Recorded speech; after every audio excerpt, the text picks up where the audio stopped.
হঠাৎ করে একদিন বসিরউদ্দিনের চেলা চামুন্ডা 40 জন বসিরউদ্দিনের দরওয়াজার সামনে আইসা দাঁড়ায় জায়গায়, নেতা আমার এমন একটা বাড়ির মধ্যে আজকে ডাকাতির জন্য যাব, ধনির বাড়ির মধ্যে যাব। ওই ধনির বাড়ির মধ্যে যদি আমরা একটা রাত ডাকাতি করে আমরা আসতে পারি, তাইলে একদিন দুদিন না সারা জীবন লাগে আমরা বৈশা খেতে পারবো। এই কথা বলার পরে বসিরউদ্দিন বলে, অসুবিধা নাই, তাহলে এক বাড়িতে যদি ডাকাতি করার মাধ্যমে সারা জীবন বৈশা খাওয়া যায়, দেরি নাই, চলো না চলে যাই। ওদিকে বিবি তো আল্লাহর বড় ওলিয়া, পায়ের মধ্যে ধরে ধরে বলে, স্বামী আমার ডাকাতি করে টাকা লাগবে না, কিন্তু মানে না। বসিরউদ্দিন 40 জনকে সঙ্গে করে লইয়া বিবির একটা ধমক দিয়ে যখন রওনা হয়ে গেল, বিশাল একটা জঙ্গলের মধ্যে ঢুকার পরে তাকায়া দেখে বসিরউদ্দিন তো সামনে, পেছনে 40 জন। বসিরউদ্দিনের কানের মধ্যে শুনতে পায় জঙ্গলের মধ্যে কে যেন গুনগুনায় কান্না করে। বসিরউদ্দিন কয়, দাঁড়াও, আমার দেখা লাগবে কে চোখের পানি ফেলে কান্দে। বসিরউদ্দিন সামনে দাঁড়ানো, 40 জন চেলা চামুন্ডারা তার পেছনে দাঁড়ানো, এদের বলল, তোমরা দাও, আমি দেখে আসবো কে চোখের পানি ফেলা কান্দে। একটু দূর যাওয়ার পরে তাকে দেখে একটা জঙ্গলের মধ্যে মসজিদ দেখা যায়। কি দেখা যায়? মসজিদ দেখা যায়। মসজিদের দরওয়াজাটা খুলে তাকায়া দেখে মসজিদের ভেতরে পাঞ্জাবি পরিহিত, মাথার মধ্যে টুপি লাগানো, দেখতে মনে হয় মাদ্রাসায় পড়নে হলো একটা ছাত্র, বয়স অনেক বেশি হবে এমন না, সর্বোচ্চ 9, 10, 11 বছরের একটা বাচ্চা মাদ্রাসায় পড়ে। তার চেহারা দেখলেই বোঝা যায় সে গুনগুনে গুনগুনে রবের দরবারে কান্দে, চিল্লায় পড়বে না আল্লাহু আকবার। আল্লাহি ওয়া বারাকাতুহু।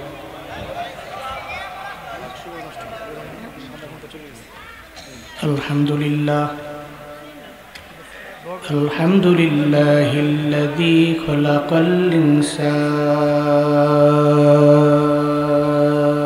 الإنسان وكرم وعلمه من البيان ما لم يعلم فسبحان الذي لا يحصى امتنانه باللسان ولا بالقلم ونشهد أن لا إله إلا الله وحده لا شريك له لا ضد له ولا ند له ولا مثل له ونشهد أن سيدنا وسندنا وحبيب ربنا وطبيبنا وطبيب قلوبنا ومولانا محمدا عبده ورسوله صلى الله تعالى عليه وعلى آله وأصحابه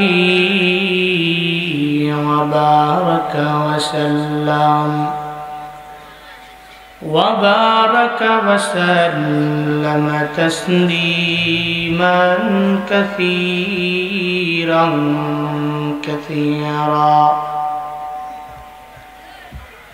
أرسله بالحق بشيرا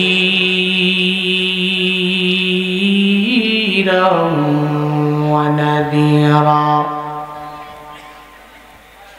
وداعيا إلى الله بإذنه وسراجا منيرا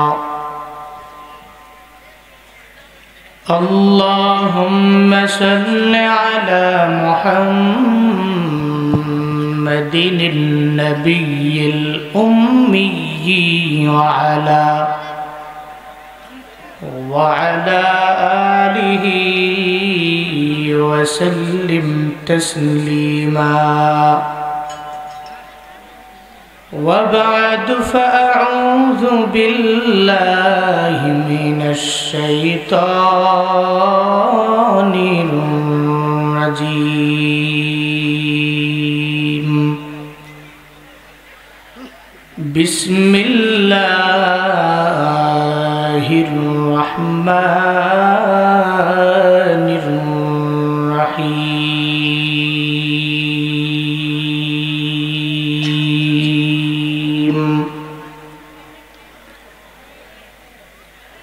كنتم خير أمة أخرجت للناس تأمرون بالمعروف وتنهون عن المنكر وتؤمنون بالله ولو آمن أهل الكتاب لكان خيرا لهم منهم المؤمنون وأكثرهم الفاسقون.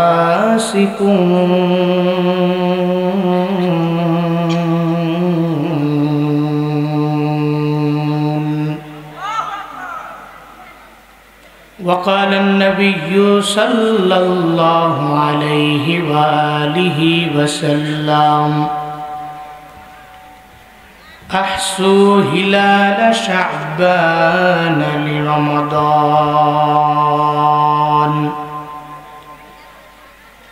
صدق الله مولانا العظيم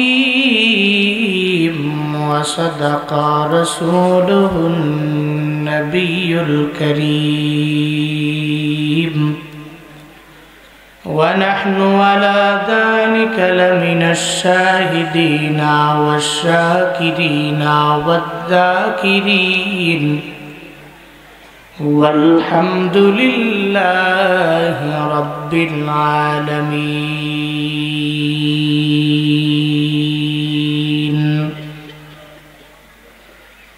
سبحانك لا علم لنا إلا ما علمتنا إنك أنت العليم الحكيم.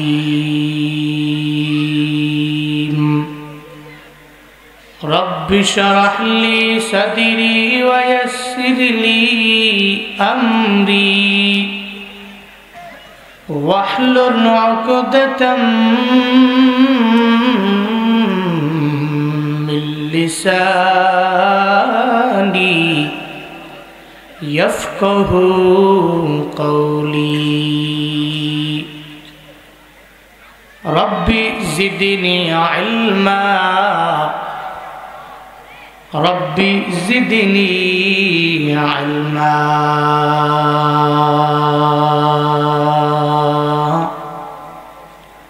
رب زدني علما.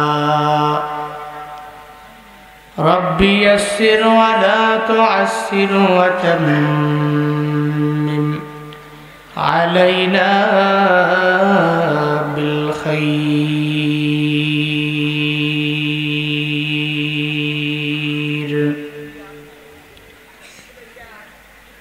कौनैन का मुख्तार खुदा तुमको बनाया कौनैन का मुख्तार खुदा तुमको बनाया उम्मत की निगाहबान खुदा तुमको बनाया उम्मत की निगाहबान खुदा तुमको बनाया। या रब मेरे आँखों में समा जाए मदीना या रब मेरे आँखों में समा जाए मदीना, मुद्दत से मेरे दिल में तमन्ना है मदीना, मुद्दत से मेरे दिल में तमन्ना है मदीना। ঐতিহ্যবাহী দেওয়ানপুর দারুল উলুম মহিউসুন্নাহ কওমি হাফিজিয়া মাদ্রাসা এতিমখানা ও কিন্ডার গার্ডেনের উদ্যোগে আয়োজিত 23তম বার্ষিক ওয়াজুদওয়ার মাহফিলের আজ 19শে ফেব্রুয়ারি 2025 মুতাবাররাক এই মজলিসের সম্মানিত সভাপতি, শালবাড়ি উচ্চ বিদ্যালয়ের অবসরপ্রাপ্ত প্রধান শিক্ষক জনাব আলহাজ মোহাম্মদ ফজলুল হক সাহিব, আজকের মাহফিলের সম্মানিত সহ সভাপতিবৃন্দ, শালবাড়ি উচ্চ বিদ্যালয়ের অবসরপ্রাপ্ত শিক্ষক জনাব মোহাম্মদ ইসমাইল হোসেন, অত্র মাদ্রাসার সম্মানিত প্রতিষ্ঠাতা জনাব এস.এম. সমীর উদ্দিন সাহেব, জনাব আলহাজ মোহাম্মদ আলিম উদ্দিন দেওয়ানপুর, জনাব আলহাজ মোহাম্মদ হজরত আলী বিশিষ্ট সমাজসেবক বয়রা, জনাব মোহাম্মদ শামসুল হক সাবেক মেম্বার চেরাকপুর ইউনিয়ন পরিষদ, জনাব মোহাম্মদ আব্দুর রাজ্জাক সাহেব বিশিষ্ট ব্যবসায়ী শালবাড়ি। আজকের মাহফিলে আমার আগেই সুন্দর কথা বলছিলেন কেডি উচ্চ বিদ্যালয় নওগাঁয়ের সম্মানিত শিক্ষক আলহাজ মোহাম্মদ এনামুল হক সাহিব, কথা বলেছেন অত্র মাদ্রাসার সম্মানিত মুহতামিম হযরত মাওলানা মুফতি মোহাম্মদ ইসরাইল হোসেন দামাত বরকাতুহুম। আজকের মাহফিলে কথা বলেছেন অত্র মাদ্রাসার সম্মানিত ছাত্র কারি মোহাম্মদ সাইফুল ইসলাম সিদ্দিকী সবুজ। আজকের মাহফিলের সম্মানিত প্রধান অতিথি প্রভাষক জনাব মোহাম্মদ বদিউজ্জামান সবুজ সাহিব। আজকের মাহফিলে অনেক বিশেষ অতিথিবৃন্দ, গণ্যমান্য ব্যক্তিবর্গের নাম রয়েছে। উপস্থাপনা করেছেন অত্র মাদ্রাসার ছাত্র আমার খুব কাছের হাফেজ মোহাম্মদ আব্দুর রশিদ সাহিব দামাত বরকাতুহুম সহ আরও অনেকেই আজকের এই মাহফিলে কথা বলেছেন। অনেকের অবদান রয়েছে এই মাহফিলের ব্যাকগ্রাউন্ডে। কিছু দিনই আলোচনা শোনার জন্যে আপনারাও এ রাতে আরামের ঘুমকে হারাম করে দিয়ে বসে আছেন। শুরুতেই আমাকে একটু উচ্চ কণ্ঠে উচ্চ আওয়াজে জবাব দিবেন, দেওয়ানপুরের মহিউসুন্নাহ কওমি মাদ্রাসার মাহফিল পেয়ে আপনারা এলাকাবাসী খুশি না বেজার? খুশির আওয়াজটা হয় নাই, খুশি না বেজার? একটু একটু খুশি না বেশি খুশি? আজকের এই মাহফিলের আয়োজন যারা করেছেন আমি দোয়া করি আল্লাহ প্রত্যেককে দুনিয়া এবং আখেরা উভয় জগতে উভয় জাহানে কল্যাণকামীদের অন্তর্ভুক্ত বানিয়ে দেন। সকলেই পড়ি আমিন। ভাই সব এই যে মাহফিলে আসলেন, বসলেন, কিছু দিনই আলোচনা শুনবেন, দোয়া দিয়ে বাড়ি যাবেন। এই যে মাহফিলে আসা, বসা, বলা, শোনা, এই সমস্ত কিছু করার মতো ক্ষমতা কি আমাদের আছে? তৌফিক দিয়েছেন কে? আল্লাহ ছাড়া পৃথিবীতে দ্বিতীয় এমন কে আছে যে তৌফিক দিতে পারে? আছে? আছে? আল্লাহ ছাড়া সেকেন্ড কেউ নেই যে আমাদেরকে তৌফিক দিতে পারে। আল্লাহই বড় মায়া করে তৌফিক দিয়েছেন। সকলে চিল্লায় একবার করে সমস্বরে আল্লাহকে খুশি করি, পড়ি আলহামদুলিল্লাহ। আরো জোরে আলহামদুলিল্লাহ। আমার সাথে পড়ুন রব্বানা লাকাল হামদ হামদান কাসীরান তাইয়িবান মুবারাকান ফি ইয়া রাব্বি লাকাল হামদু কামা ইয়ানবাগি লিজালালি ওয়াজহিকা ওয়া আযীমি সুলতানিকা লাকাল হামদু বিল কুরআন লাকাল হামদু বিল ইসলাম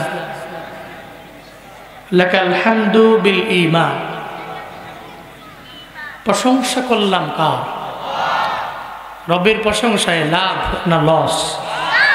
কয় বছরের লাভ? লাভ দুনিয়াতে এবং আখিরাতে। রবের গুণকীর্তন করলে লাভ হয় উভয় জগতে, কিন্তু দুনিয়ার মানুষের গুণকীর্তন করলে লাভ হয় 5 বছরের। কয় বছরের? কিন্তু এই 5 বছরে সফল হওয়ার লক্ষ্যে ব্যক্তি বেনামাজি নেতাকে নামাজি বলে, চরিত্রহীন নেতাকে মানুষের সামনে চরিত্রওয়ালা চরিত্রবান ব্যক্তি বলে প্রকাশ করে, এমন ভাবে সাফাই গায় নেতার ভিতরে যেটা 100%-এর ভিতরে 10%ও নাই, এরপরও গুণকীর্তন করে। লাভ কয় বছরের? কিন্তু এতটুকু জানা কথা, দুনিয়ার মানুষের গুণকীর্তন করলে লাভ হয় 5 বছরের, ঊর্ধ্বে গেলে 10, আর না হয় পিটায়া পুটায়া মাইরা দইরা জুলুম কইরা নির্যাতন কইরা মানুষের মানবাধিকার কেড়ে নিয়ে, ভোটাধিকার কেড়ে নিয়ে আয়না ঘরে ঢুকায়া সর্বোচ্চ লেভেলের নির্যাতন করে, নির্যাতনের স্টিম রোলার চালিয়ে আরো 6 বছর। এর মানে দুনিয়ার মানুষের গুণকীর্তন করলে লাভ হয় 16 বছরের, ঠিক কিনা? এরপরে যার গুণগান গাইছে হেও নাই, যে গাইছে হেও নাই, ঠিক কিনা? দুনিয়ার মানুষের গুণকীর্তন করলে লাভ হয় ফিক্সড টাইম, এরপরে স্বার্থে আঘাত লাগলে ব্যক্তিগত হেলিকপ্টার থাকলে দৌড় দেয়। তো যে গুণগান গাইছে ওর তো ব্যক্তিগত হেলিকপ্টার নাই, যে গুণকীর্তন করছে ওর তো ব্যক্তিগত প্রাইভেট কার নাই, যে গুণগান গাইছে ওর তো ব্যক্তিগত কিচ্ছু নাই, কারণ দিন শেষে ও টোটো কোম্পানির ম্যানেজার। নেতায় দিলে খায়, নেতায় না দিলে ও হাক করে বসে থাকে, ঠিক কিনা? এই যে ঘুরলেন, কার পিছে ঘুরলেন, কার পিছে সময় নষ্ট করলেন, অথচ যতবার আপনি আপনার নেতার গুণকীর্তন করেছেন, ওই নেতার গুণকীর্তনের জায়গায় যদি আল্লাহকে বসাতেন, আমার রবকে ডাকতেন, আমার কাছে মনে হয় গত 16 বছরে আপনি আল্লাহর ওলি হয়ে যেতেন।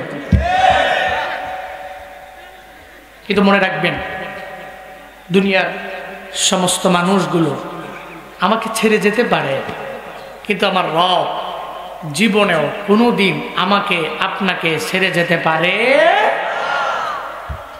সবাই ছেড়ে গেল, রব ছেড়ে যায় না।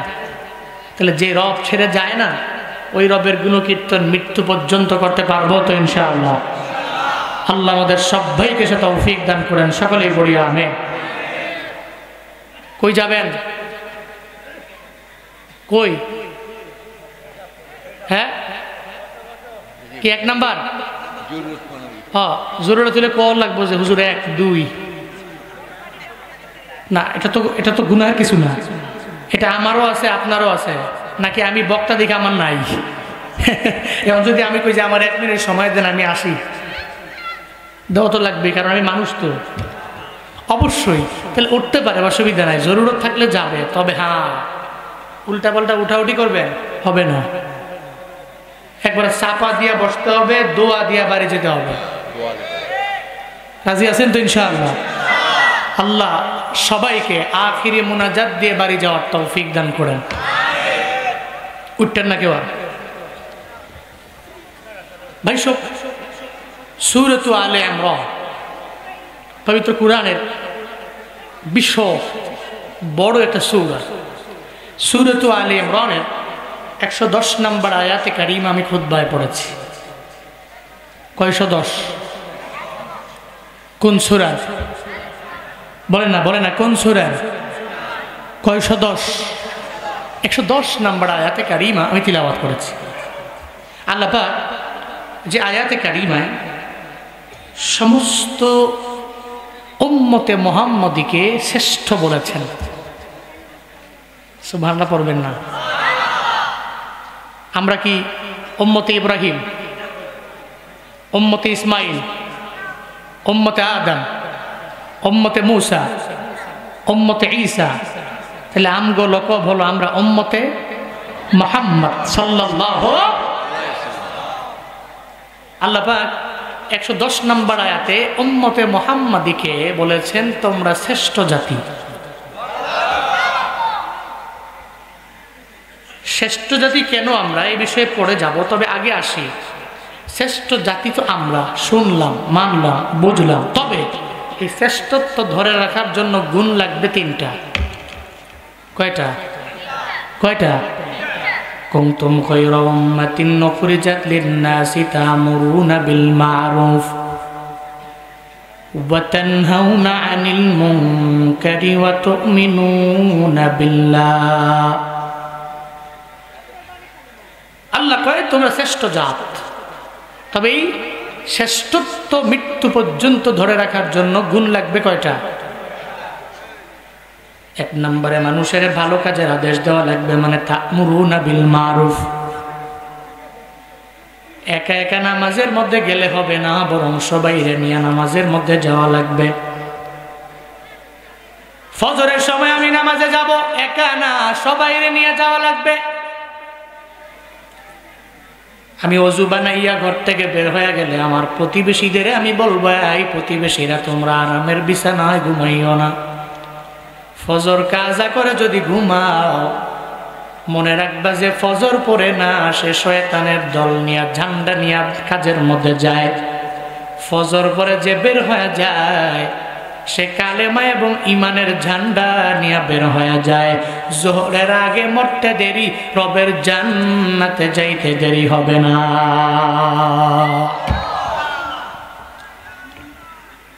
একা একা ফজরে গেলে হবে না। বলো প্রতিবেশীরা তোমাদেরও নিয়ে জান্নাতে যেতে চাই। আমি একা একা জান্নাতি নামাজ পড়ার মাধ্যমে হবে না, বরং সবাইরে নিয়ে আমি জান্নাতের মধ্যে যাব। আল্লাহ কয় শ্রেষ্ঠ হতে পারবা তখন যখন তুমি মানুষের সৎ কাজের ব্যাপারে আদেশ দিবা, মানে নামাজের ব্যাপারে, রোজার ব্যাপারে, আমলের ব্যাপারে একজন আর একজনকে যদি উপদেশ দাও, আদেশ দাও, তুমি শ্রেষ্ঠ মৃত্যু পর্যন্ত দামি হতে পারবা। ঘোষণা জুনায়েদ আল হাবিবের না, চিল্লা বলেন ঘোষণা কা। একা একা জান্নাতে যাব না। এই নওগাঁর মহাদেবপুরের দেওয়ানপুরের মুসলমান, যেভাবে আপনারা এই দেওয়ানপুরের মধ্যে একই গ্রামের মধ্যে আপনাদের বসবাস, মহাদেবপুরের মধ্যে আপনাদের বসবাস, শুধু দুনিয়াতেই এভাবে বসবাস করলে হবে না, জান্নাতের মধ্যেও একসাথে বসবাস করতে কারা কারা চান দুইটা হাত তুলে আল্লাহকে দেখা দিই। আল্লাহ শুধু দুনিয়াতেই একসাথে নয়, আখিরাতেও জান্নাতে সবাই একসাথে থাকার তৌফিক দান করেন। জোরে বলেন আমিন। সৎ কাজের আদেশ এটা যদি করতে পারেন তাহলে আপনি একা না, সবাইরে নিয়েই আপনি জান্নাত পর্যন্ত পৌঁছতে পারবেন। সুবহানাল্লাহ পড়বেন না? স্বামী তার বিবিকে বলবে, বিবি আমার ফজর পড়বা, জোহর পড়বা, আসর পড়বা, মাগরিব পড়বা, এশাও পড়বা, 5 ওয়াক্ত নামাজ তুমি আদায় করে যদি আমার রান্না করে খাওয়াও, ওই রান্নার মধ্যে বরকত আল্লাহ বাড়ায়া দিবে। যেই ঘরের মধ্যে বিবি নামাজ পড়ে না, ওই ঘরের রিজিকেও জীবনে কোনো দিন বরকত হবে না। শুধু তাই না, আম্মা জানেরাও বলবে, স্বামী আমার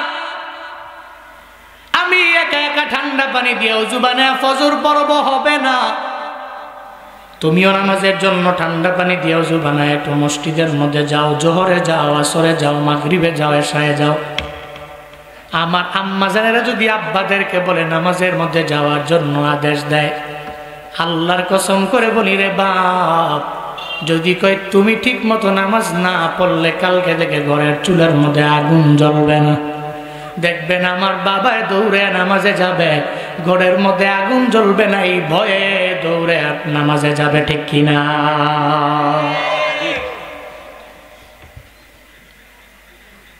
বসরা এলাকায় বাড়ি বসিরউদ্দিন, 40 জন ডাকাতের লিডার। কয়জন ডাকাতের লিডার? বড় ডাকাত না ছোট ডাকাত? বড় না ছোট? 40 জন ডাকাতের লিডার বসিরউদ্দিন, 1, 2 জন 3 জন না, বরং 40 জন ডাকাতের বড় লিডার, বড় নেতা। কিন্তু বসিরউদ্দিনের ঘরের মধ্যে এমন একটা বিবি আছে, যেই বিবি নামাজ ছাড়ে না।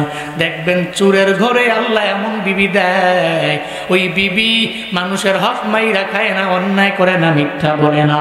এমন নজির প্রমাণ আমার সমাজে আছে না? না। আলেমের বউ পর্দা করে না, চোরের বউ পর্দা করে, আছে না নাই? এটা আলেমের বউ ঠিক মতো নামাজ পড়ে না। দেখবেন মাঝে মাঝে সমাজের মধ্যে একটা রিক্সাওয়ালার বউ 5 ওয়াক্ত নামাজ আদায় করে। বসিরউদ্দিন যদিও চোর, কিন্তু তার ঘরের মধ্যে যে রমণী 5 ওয়াক্ত নামাজি। চোখের পানি ফেলে বারবার বারবার বলে, স্বামী আমার, আমায় যা এনে দাও, আমি তা খেতে পারবো, আমার বেশি লাগবে না, দামি কোনো বাড়ি লাগবে না, আমার গাড়ি করা লাগবে না, উঠো লাগবে না, কিছু আমার প্রয়োজন নাই। এক বেলা পাবো তো আলহামদুলিল্লাহ পড়বো, আর এক বেলা পাবো না, নিজের সবির বানায় নিব। মদিনাওয়ালা নবী যদি পাথর না খায় বানতে পারে, আমি কেন পারবো না গো স্বামী আমার? এমন বরকতলি বউ যদি ঘরের মধ্যে পাওয়া যায় রে বাপ, আল্লাহর কসম ঘরে ঝগড়া হবে না, অশান্তি হবে না, বিশৃঙ্খলা হবে না। ওই ঘরের মধ্যে রহমত বরকত দিয়া ভরপুর করে দিবেন কি? 40 জন ডাকাতের লিডারের নাম বসিরউদ্দিন, বউ বড় ভালো। বারবার বারবার বলে, বসিরউদ্দিন তুমি ডাকাতির জন্য যেও না, বরং আমার বেশি সম্পদ লাগবে না, অল্প হলেই আমার চলবে। বারবার বলার পরেও মানতে রাজি না, বরং এক কান দিয়ে ঢুকায় আর এক কান দিয়ে বের করে দেয়। এমন স্বামী আছে না নাই? আসেনি? দূর, তোমার কথা শোনার টাইম আছে? এক কান দিয়ে ঢুকায় আর এক কান দিয়ে বের করে দেয়। বিবি সারাদিন কইলেও এই কথা ব্রেনেই নেয় না। আছে না নাই? বসিরউদ্দিনকে, দৌড়, তুমি খালি ক্যাটকেটি করো, খালি নামাজ আমল টামল রোজা খালি এগুলি করো। ডাকাতি না করলে, চুরি না করলে, অন্যায় না করলে আমি খাবো কেমনি? বিবি কই খাওয়ার লাগতো না, অল্প যা পাবো আলহামদুলিল্লাহ বলবো, না পারলে প্রয়োজনে পেটের মধ্যে পাথর বাঁধবো, চিল্লায় পড়া যাবে না আল্লাহু আকবার। মানতে রাজি না। হঠাৎ করে একদিন বসিরউদ্দিনের চেলা চামুন্ডা 40 জন বসিরউদ্দিনের দরওয়াজার সামনে এসে দাঁড়ায়, জায়গায় নেতা আমার, এমন একটা বাড়ির মধ্যে আজকে ডাকাতির জন্য যাবো, ধনির বাড়ির মধ্যে যাব। ওই ধনির বাড়ির মধ্যে যদি আমরা একটা রাত ডাকাতি করে আমরা আসতে পারি, তাইলে একদিন দুদিন না, সারা জীবন লাগে আমরা বৈশা খেতে পারবো। এই কথা বলার পরে বসিরউদ্দিন বলে, অসুবিধা নাই, তাহলে এক বাড়িতে যদি ডাকাতি করার মাধ্যমে সারা জীবন বৈশা খাওয়া যায়, দেরি নাই, চলো না, চলে যায়। ওদিকে বিবি তো আল্লাহর বড় ওলিয়া, পায়ের মধ্যে ধরে ধরে বলে, স্বামী আমার, আমার ডাকাতি করে টাকা লাগবে না। কিন্তু মানে না। বসিরউদ্দিন 40 জনকে সঙ্গে করে লইয়া বিবির একটা ধমক দিয়ে যখন রওনা হয়ে গেল, বিশাল একটা জঙ্গলের মধ্যে ঢুকার পরে তাকায়া দেখে বসিরউদ্দিন তো সামনে, পেছনে 40 জন বসিরউদ্দিনের কানের মধ্যে শুনতে পায়, জঙ্গলের মধ্যে কে যেন গুনগুনায় গুনগুনায় কান্না করে। বসিরউদ্দিন কয়, দাঁড়াও, আমার দেখা লাগবে, কে চোখের পানি ফেলে কান্দে। বসিরউদ্দিন সামনে দাঁড়ানো, 40 জন চেলা চামুন্ডারা তার পেছনে দাঁড়ানো, এদের বলল, তোমরা দাও, আমি দেখে আসবো কে চোখের পানি ফেলে কান্দে। একটু দূর যাওয়ার পরে তাকায় দেখে একটা জঙ্গলের মধ্যে মসজিদ দেখা যায়। কি দেখা যায়? মসজিদ দেখা যায়। মসজিদের দরওয়াজাটা খুইলা তাকায়া দেখে মসজিদের ভেতরে পাঞ্জাবি পরিহিত, মাথার মধ্যে টুপি লাগানো, দেখতে মনে হয় মাদ্রাসায় পড়নে ওলা একটা ছাত্র, বয়স অনেক বেশি হবে এমন না, সর্বোচ্চ 9-10-11 বছরের একটা বাচ্চা মাদ্রাসায় পড়ে। তার চেহারা দেখলেই বোঝা যায় সে গুনগুনে গুনগুনে রবের দরবারে কান্দে, চিল্লায় পড়বে না আল্লাহু আকবার। দরওয়াজার সামনে বসিরউদ্দিন দাঁড়ানো, মাদ্রাসার ওই ছাত্র মসজিদের মধ্যে মুনাজাত ধরে গভীর রাতে আমার মাওলার দরবারে চোখের পানি ফেলায়া ফেলায়া কান্না করে, আল্লাহ গো, দুনিয়াতে আমার মা নাই, আমার বাবা নাই, আমাকে তুমি বড় এতিম করে দুনিয়ার মধ্যে পাঠাইলা। ও আল্লাহ, আমি ছোটবেলায় আমার মারে হারাইলাম, আমার বাবারে হারাইলাম। মার আদর কেমন আমি পাই নাই, বাবার আদর কেমন বিন্দু মাত্র পরিমাণ আমি সন্তান পাই নাই। মাদ্রাসার মধ্যে আমি পড়তেছি, আমি মা বাবা থাকলে আমার এত তেল কিনা দিত, ওই তেলের মাধ্যমে আমি রাতের বেলা হারিকেন জ্বালায়া আলোর মাধ্যমে কোরআন তিলাওয়াত আমি কইরা মুখস্থ কইরা সকালবেলা সবক শুনাইতে পারতাম। কিন্তু আমার কপাল বড় খারাপ, আমি চাইলেও এখন পারি না, কারণ আমার মাও নাই, আমার বাবাও নাই। বন্দারে, এই যে দেওয়ানপুরের দারুল উলুম মহিউসুন্নাহ মাদ্রাসা এতিম আছে না নাই? এতিমখানে এতিম আছে যাদের মাও নাই, বাবাও নাই। দুনিয়াতে যাদের বাবা নাই, যাদের মা নাই, মনে রাখবা এদের মতো অসহায় এই দুনিয়ার মধ্যে কেউ হতে পারে না। একটা 70 বছরের মুরব্বীও দেখবেন মা বাবা হয়ে হারা হয়ে গেলে চোখের পানি ফালায় ফালায় চায়ের দোকানের মধ্যে কান্না করে। এই যে চলতেছে শাবান, সামনে রমজান, দেখবেন প্রথম রমজানের সারির সময় মা বাবা হারা সন্তানেরা আরাম করে খেতে পারবে না। সারির মধ্যে যখন সন্তান যায়, মা বাবার কথা মনে পড়ে যাবে, চোখের পানি ফেলায় ফেলায় কান্না করবে। রমজানের ইফতারির সময় ইফতারি নিয়ে দাদায় বসা, নাতি বারবার জিজ্ঞাসা করে, দাদা আমার কেন খান না? কই ইফতারি আমার মুখে যায় না। এত দামি দামি খাবার আমার সন্তানেরা আমার জন্য ব্যবস্থা করলো, কপাল বুঝি আমার এত খারাপ, আমি আমার বাবার জন্য মায়ের জন্য ছোটবেলায় আমি ব্যবস্থা করতে পারলাম না। কারণ আমার মা বাবাই বড় গরিব, আমিও ছিলাম বড় গরিব, বড় অসহায়। আমি চাইলেও মা বাবার ওই সময় ভালো ফল কিনা আমি খাওয়াইতে পারলাম না, আমার মা বাবারে আমি ভালো কাপড় কিনা দিতে পারলাম না। ও নাতি রে, আজকে তোর বাবার কারণে আমার ঘরের মধ্যে ভালো ফল ফ্রুটের অভাব।